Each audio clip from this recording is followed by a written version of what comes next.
Hi, this is Carl Kruger from Qualitation, talking about the AS9110 Aviation Maintenance Standard.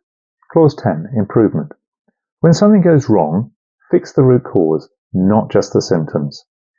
Unless you can get to the bottom of things, you just go round in circles, redoing it every single time. AS9110 emphasizes corrective actions, root cause analysis, and proactive improvements to prevent reoccurrence and enhance safety.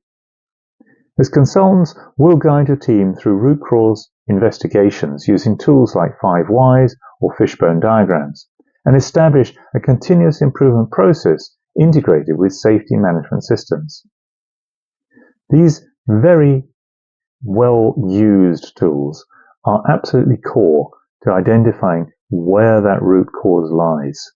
The 5 whys, for example, simply ask, why did this happen?